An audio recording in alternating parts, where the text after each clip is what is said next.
रामाय रामभद्राय रामचंद्राय वेदसे रघुनाथाय नाथाय सीतायाः पतये नमः. We have completed the Ayodhya Khand, and therefore now we are going to do a small recap and also figure out the important lessons from this particular canto. Ayodhya Khand starts with King Dashratha announcing to the world on Rama's 25th birthday that he wants to crown Rama as the next heir to the throne. The vassal kings and all subjects are extremely happy with this news because Rama is the highlight of their lives. Everyone, that is except Manthara. Manthara is the hunchback maiden of Dashratha's favorite queen, Kaikeyi. She wanted to figure out how exactly Rama's coronation will affect her. If Rama's coronation were to take place, then Kaushalya will be the queen mother. Therefore, her servants will be very popular and not Manthara. She worried about how she is going to survive. Therefore, for her personal benefit, she turns the mind of Kaikeyi. Kaikeyi at first is very happy that Rama is going to become the king of Ayodhya. But then Manthara is capable of inciting the jealousy, of inciting greed in the heart of Kaikeyi. So in the first part of Ayodhya Khand, we get to see the effect of greed, the effect of jealousy, and the effect of lust. The worst thing about all of this is that they use Bharata as the scapegoat. So under the guise of doing something wonderful for Bharata, Kaikeyi and Manthara plot heinously and treacherously to ensure that Bharata gets the kingdom and Rama is ousted away from the kingdom. So in the days of yore, when King Dashratha was saved by Kaikeyi twice during a Dev-Asur Sangram, or the war between Devatas and the Asuras, the King Dashratha, in a transport of gratitude, offered Kaikeyi 2 boons for saving his life. Now Kaikeyi uses those 2 boons. One is to send Rama off into exile, and the other is to ensure that the kingdom of Ayodhya goes to Bharata. So from this we get to understand that we should not make promises without understanding ramifications. Dashratha also thought that Kaikeyi is always going to stay this favorite, loving queen of his, and that was not true. When jealousy came into place, when greed came into place, when lust came into place, Kaikeyi was capable of turning from a very sweet person to an extremely vindictive, cruel one. The evening of Rama's 25th birthday was spent very differently by different people. Kaushalya and Sumitra were engaged in prayers. Sita and Rama were fasting under the guidance of sage Vashishta. The whole Ayodhya was celebrating with great pomp and delight that the next day Rama is going to be their king, and they were all so happy that they are going to be ruled by Rama. They had given their everything to Rama and they're going to be ruled by him. And that day, Dashratha spent his time crawling on the floors of Gop Bhavan, crawling on the floors and laying his head at the feet of Kaikeyi, begging her to rescind the boons. He begged her. Why? Because there is no one so great that he cannot debase himself enough to make sure that Rama gets the fair treatment. King Dashratha was the king of this entire world. He was so rich, so opulent, so powerful. And yet he cried and he begged and he pleaded his young wife just to ensure that Rama gets to stay back in the comforts of the palace. He was not worried how Rama will survive in the wilderness. Everyone knows that Rama is extremely strong and very powerful. All he cared about is what is Rama going to eat? How is he going to wear the dress of bark? How is he going to wear the garb of a hermit? How is he going to sleep on the bare earth with just a stone as his pillow? How is he going to do that? The next day, the day that Rama is supposed to be crowned the king, he is brought in the presence of Queen Kaikeyi and King Dashratha, where Kaikeyi informs him very cruelly that he has to go to the forest for 14 years and abdicate the throne in favor of his younger brother Bharata. But the countenance of Rama does not ruffle. He is completely tranquil and he says, "So be it." And he gives his word to his father and mother. Then slowly he walks towards Kaushalya's palace and he tells his mother Kaushalya. She is completely flabbergasted. She cannot believe that such a thing has happened to her beloved son.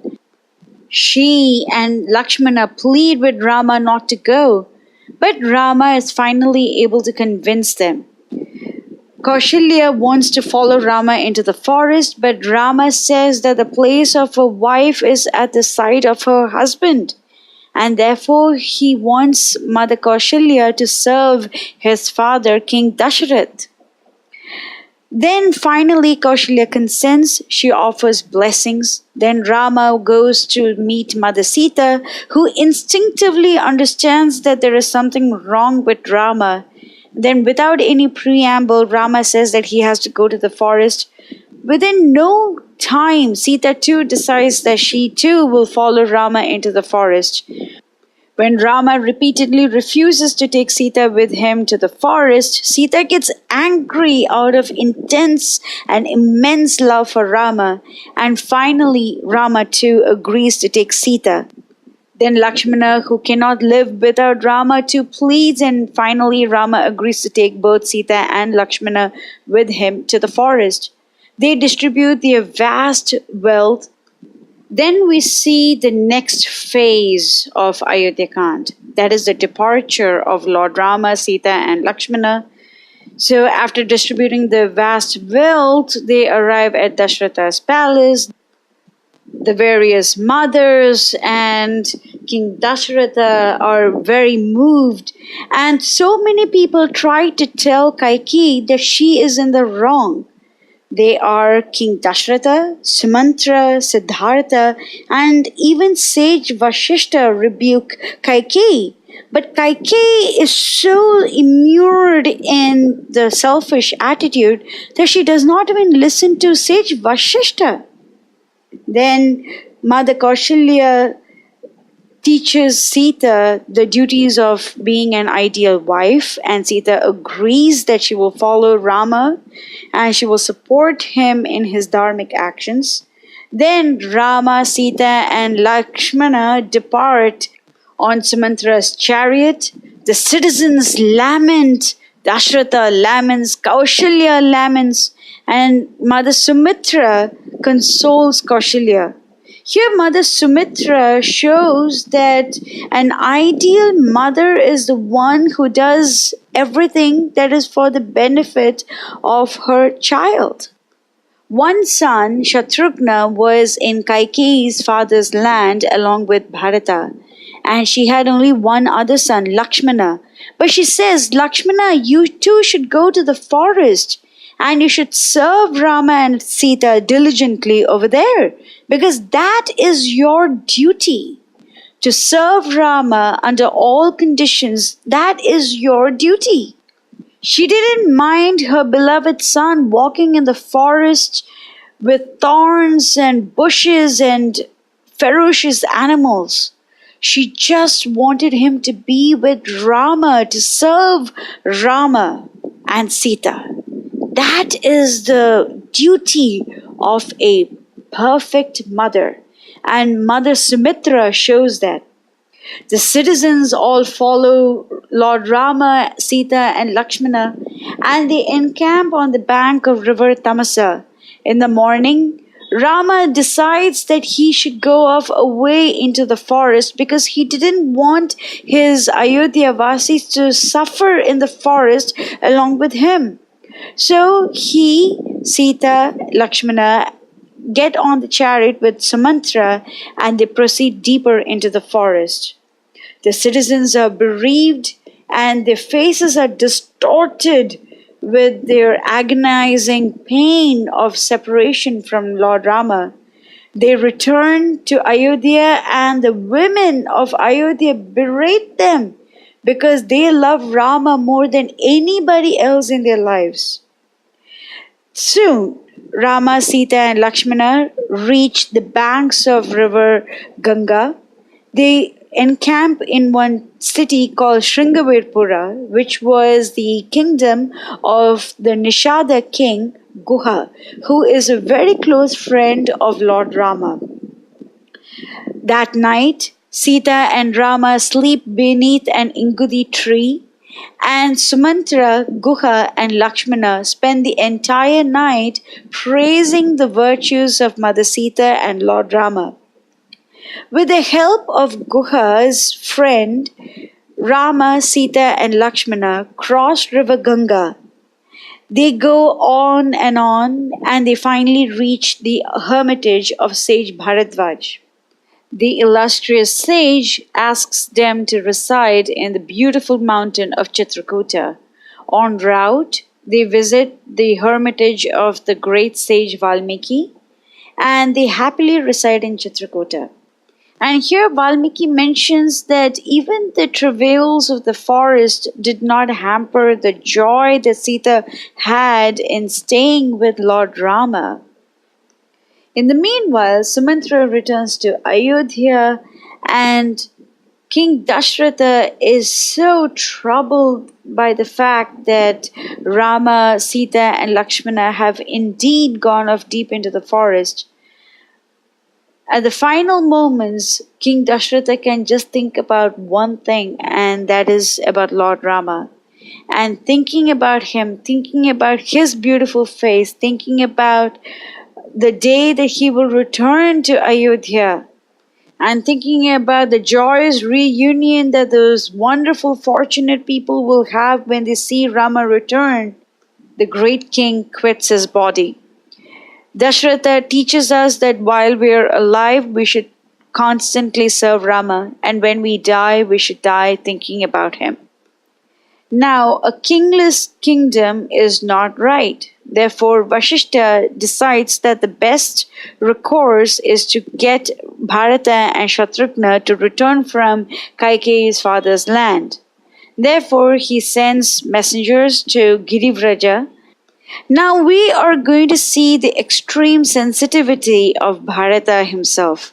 Who is he? Till now, we just know Bharata as the brother of Lord Rama and the one who married Sita's cousin Mandavi.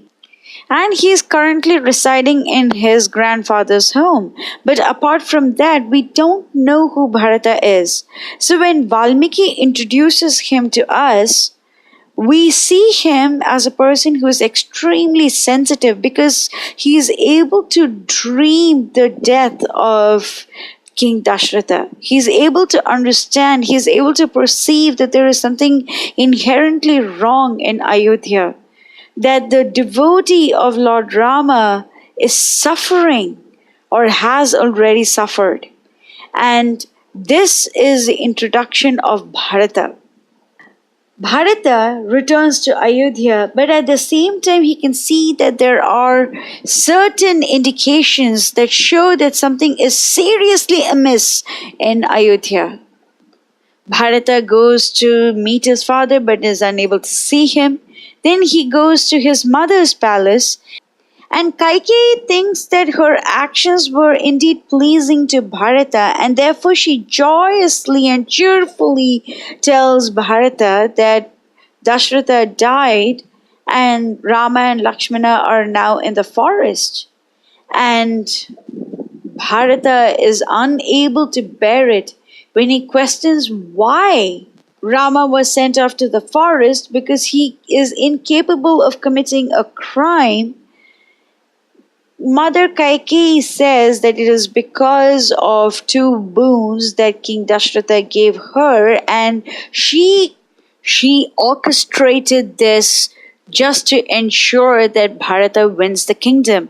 But Bharata is able to see through the greed of Kaikeyi, and he immediately denounces his mother. He immediately says that this crown is not for me, and he immediately says that this crown and Ayodhya and everything over here belongs to Lord Rama, and I will not usurp this kingdom from my older brother. Bharata faces multiple tests from Mother Kaushalya, from Sage Vashishta, from Mother Kaikeyi, from the ministers. He faces multiple tests, and every single time he passes just proves that this material universe is full of tests. We are always faced with temptation, and nothing but rigid and firm, fixed determination to serve Rama can help us cross this material universe. Bharata and Shatrughna conducted the funeral rites of King Dashratha, and after the 13 days of the funeral rites were over, Bharata, Shatrughna, and the vast army of King Dashratha proceed towards the forest in the hopes of getting Rama to return to Ayodhya and take his rightful place as the king of this world. They reach Sringavirpura on the banks of river Ganga, and Guha has another test for Bharata to see if he is indeed loyal to Lord Rama, and it is obvious to Guha that Bharata is completely devoted to Lord Ram. Then he helps the vast army of Bharata to cross the river Ganga, and from there they go to the ashram of sage Bharadwaja, who has another question for Bharata, and Bharata once again proves that he is devoted to Lord Rama.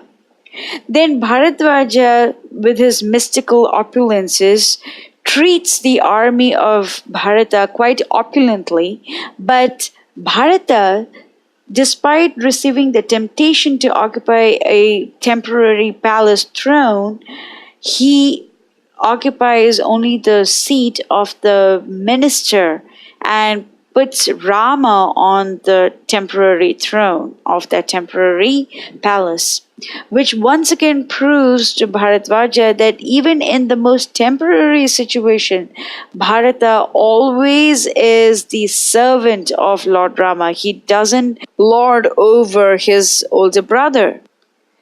Then slowly Bharata and his vast army proceed towards the Chitrakuta forest, and at that time Lakshmana too notices the vast army, and he's ready to protect Rama by killing Bharata and Shatrughna, but Rama prevents him from doing so. Bharata appears, he takes the shelter of Lord Rama, he is in tears, and Rama inquires about his father. He realizes that King Dashratha died thinking about him. Rama and Lakshmana and Bharata and Shatrughna go to the river Mandakini and offer Pindadan or funeral rites for King Dashratha. Mother Kaushalya and other mothers and Sage Vashishta arrive over there, and Sage Vashishta convenes a meeting between Bharata and Rama, and Bharata pleads and begs Rama to return to Ayodhya, but Rama is very stern. So this goes on and on and on, and in multiple ways Bharata pleads to Rama.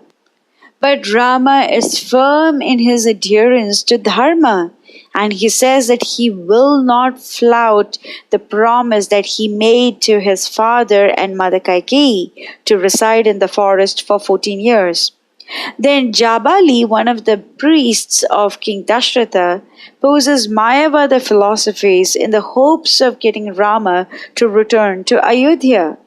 But Rama, even though he recognizes that the intentions of Jabali are very good, does not like Mayavada philosophy to support anything, and he gets angry. Vashishta calms him down and says that the tradition of the Ikshvaku dynasty is to make sure that the oldest son gets the throne. But Rama is not willing to let go of his promise to his father and mother. Along with the promise that he made his parents, Rama, the Supreme Lord, has to fulfill the promise of killing Ravana. He has to protect his other devotees, the sages, from the miscreants and also to give them his darshan. And he also needs to engage the Vanaras in his service. So he makes sure that the situation is handled in such a way that everyone is satisfied. So he tells Bharata to rule the kingdom of Ayodhya for 14 years, and he will return from the exile and take over the kingdom. Bharata once again is tenacious and pleads with Rama to return as quickly as possible. But Rama says that he will fulfill the vow, and Bharata then asks Rama for his sandals. And Bharata says that for 14 years, the sandals of Lord Rama are the ones that will rule Ayodhya, and he is merely the instrument to carry out the orders of the sandals. With the sandals placed on his head, Bharata and the entire army return to Ayodhya. En route, they stop at Sage Bharadwaja's ashram, and Bharadwaja is very happy that Bharata was able to meet Lord Rama.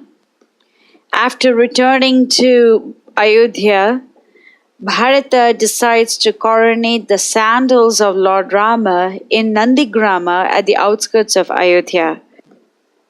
Even though technically it might seem as if Bharata was in charge of the administration of Ayodhya for 14 years, in actuality it was not. Rama's sandals ruled Ayodhya for 14 years when Rama was in exile, because Bharata did not do a single task without consulting those sandals. This is the power of Rama's sandals because it is impregnated with Rama's power, Rama's compassion, and Rama's love for his devotees. Now, at this time, the rishis go away from Chitrakuta. They tell Rama about Janasthana and Khara and how the demons torture them. Then Rama, Sita and Lakshmana visit Atri Muni. Mother Sita receives beautiful instructions from Mother Anasuya on how to behave as a chaste wife. Mother Sita recites the story of her marriage to Mother Anasuya, and Anasuya gives Mother Sita lots and lots of divine ornaments and garments and garlands and cosmetics.